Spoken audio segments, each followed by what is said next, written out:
คุณเคยสงสัยไหมคะว่าทำไมประเทศไทยถึงต้องส่งทหารหนุ่มนับหมื่นชีวิตไปตายในสงครามของคนอื่น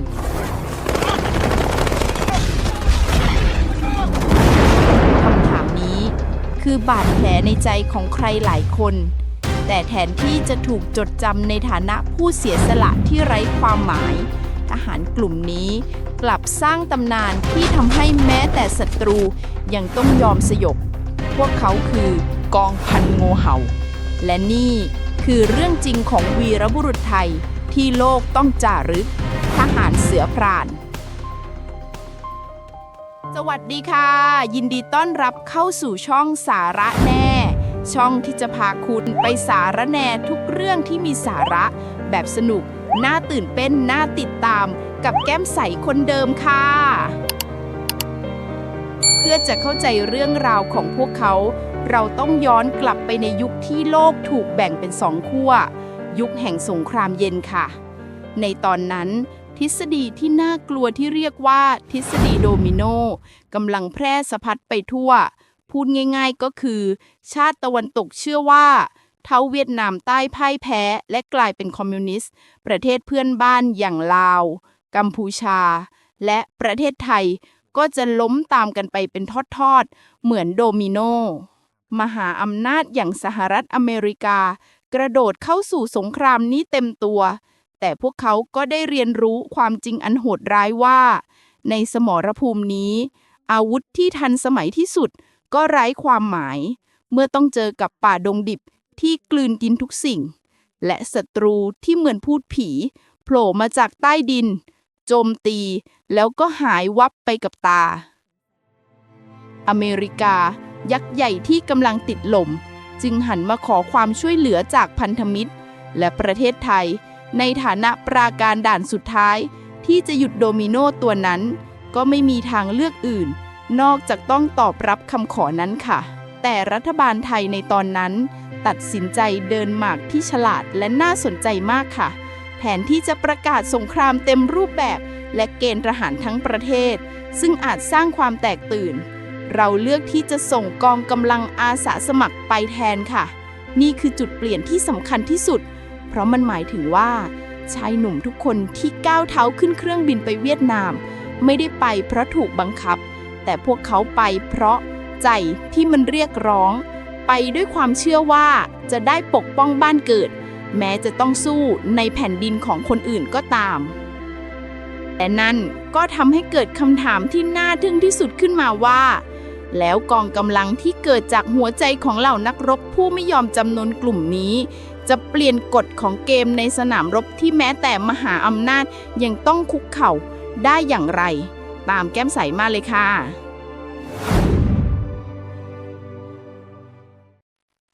และนั่นคือจุดกำเนิดของกรมทหารอาสาสมัครค่ะซึ่งต่อมาได้รับพระราชทานนามหน่วยจากสมเด็จพระนางเจ้าสิริกิติ์พระบรมราชินีนาถว่าทหารเสือพรานหรือที่ฝรั่งเรียกกันติดปากว่า Queen's Cobra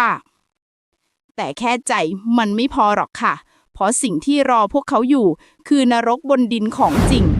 หลักสูตรการฝึกของทหารเสือพรานโหดชนิดที่ว่าถ้าไม่แกร่งจริงก็เตรียมบอกลาชีวิตไปได้เลยลองจินตนาการตามแก้มใสนะคะป่ารกชัดของไทยที่ร้อนระอุและเต็มไปด้วยสัตว์มีพิษถูกจำลองให้กลายเป็นสมรภูมิเวียดนามพวกเขาต้องฝึกรบในอุโมงค์จำลองที่มืดและแคบเหมือนกับอุโมงค์ของพวกเวียดกงฝึกการกู้กับระเบิดและหลบหลีกหลุมปรางสารพัดรูปแบบด้วยสัญชาตญาณดิบแต่ที่โหดที่สุดคือการฝึกลาดตระเวนระยะไกลที่ต้องอยู่ในป่าเป็นสัปดาห์โดยมีเสบียงจำกัดเอาง่ายๆก็คือถ้าคุณไม่สามารถเป็นหนึ่งเดียวกับป่าได้ป่าก็จะกลืนกินคุณไปค่ะถ้าให้เปรียบเทียบหลักสูตรนี้ก็ไม่ต่างอะไรจากหน่วยซีลหรือว่ากรีนเบอเรตของอเมริกาเลยแต่มันถูกออกแบบมาเพื่อล่าพยัคฆ์ร้ายในป่าดงดิบโดยเฉพาะแล้วในวันที่เขี้ยวเล็บที่ถูกลับจนคมกริบจะได้หยาดเลือดทหารเสือพรานถูกส่งเข้าสู่สมรภูมิเวียดนามใต้ในตอนแรกทหารอเมริกันบางคนอาจจะยังมองเราเป็นแค่ไม้ประดับค่ะ แต่ความคิดนั้นก็พังทลายลงในเวลาไม่นาน และนี่คือจุดเริ่มต้นของตำนานค่ะ ยุทธวิธีที่ทำให้โลกตะลึง สไตล์การรบของทหารเสือพรานมันต่างออกไป มันดิบและคาดเดาไม่ได้ค่ะ 1. สงครามในป่า หรือที่เรียกว่า Jungle Warfare ขณะที่ทหารตะวันตกรู้สึกว่าป่าคือฝันร้ายสำหรับทหารไทยมันคือบ้านหลังที่สองค่ะ ความคุ้นเคยกับสภาพอากาศร้อนชื้นทำให้เราเคลื่อนไหวได้เร็วกว่า และอดทนได้นานกว่า 2. นักล่าไร้เงา ทหารเสือพรานเชี่ยวชาญการลาดตระเวนแบบที่แทบจะไร้เสียง พวกเขาสามารถเคลื่อนที่เข้าประชิดค่ายของเวทกงได้ในระยะไม่กี่สิบเมตร โดยที่ข้าศึกไม่รู้ตัวเลยแม้แต่น้อย และ 3. ซึ่งเป็นสิ่งที่น่ากลัวที่สุด คือความโหดเหี้ยมในการรบประชิด หรือ close quarter combat ทหารเสือพรานไม่เคยลังเลที่จะเข้าปะทะตรงๆ มีเรื่องเล่าในยุทธการที่ฟุกโถที่ว่าหน่วยลาดตระเวนของเราถูกล้อมด้วยกำลังเวียดกงที่มากกว่าหลายเท่า แทนที่จะยอมจำนนหรือรอความช่วยเหลือ พวกเขาตีฝ่าวงล้อมออกมาด้วยความดุดันและบ้าคลั่งจนทำให้เวียดกงแตกพ่ายไปเอง มันคือการเอาใจเข้าสู้ใจที่ใหญ่กว่าปืนค่ะ ชื่อเสียงของกองพันงูเห่าไม่ได้เป็นแค่คำพูดลอยๆในรายงาน แต่มันคือเสียงที่ถูกเปล่งออกมาจากปากของทหารอเมริกันที่เคยร่วมรบเคียงบ่าเคียงไหล่กับเราค่ะ มีบันทึกคำพูดจากนายทหารอเมริกันหลายคนที่กล่าวเป็นเสียงเดียวกันว่าถ้าต้องเลือกรบในป่าสักที่หนึ่งขอให้มีทหารไทยอยู่ข้างๆก็พอนี่ไม่ใช่แค่คำยกย่องนะคะ แต่มันคือความไว้วางใจในสมรภูมิ ความเชื่อใจที่ต้องใช้ชีวิตเป็นเครื่องพิสูจน์ค่ะ แต่สำหรับอีกฝั่งสำหรับเวียดกงชื่อของทหารเสือพรานคือฝันร้ายคือเสียงกระซิบของความตายที่คลืบคลานมาในความมืดมีข่าวลือหนาหูในสมรภูมิว่าเวียดกงถึงกับตั้งค่าหัวทหารไทยโดยเฉพาะหน่วยลาดตระเวนระยะไกลแต่ตำนานไม่ได้ถูกเขียนด้วยหมึกค่ะแต่ถูกจารึกไว้ด้วยเลือดค่ะชายหนุ่มหลายร้อยคนไม่ได้กลับมาเห็นหน้าครอบครัวที่รอคอยพวกเขายอมเป็นทุลีดินในต่างแดนเพื่อปกป้องผืนดินของบ้านเกิดไม่ให้ถูกรุกรานความเสียสละของทุกท่านคือราคาที่ประเมินค่าไม่ได้ที่ทำให้พวกเราคนไทยยังคงยืนอยู่ได้อย่างมีอิสรภาพและมีเกียรติมาจนถึงทุกวันนี้และนั่นคือเหตุผลว่าทำไมทหารเสือพรานถึงกลายเป็นตำนานค่ะพวกเขาไม่ได้แค่ไปรบแต่พวกเขาไปเขียนกฎของสงครามป่าขึ้นมาใหม่พวกเขาพิสูจน์ให้โลกทั้งใบและให้คนไทยทุกคนได้เห็นว่าจิตวิญญาณของนักรบไทยไม่เคยเป็นสองรองใครในปัตภีเลือดของบรรพบุรุษนักรบ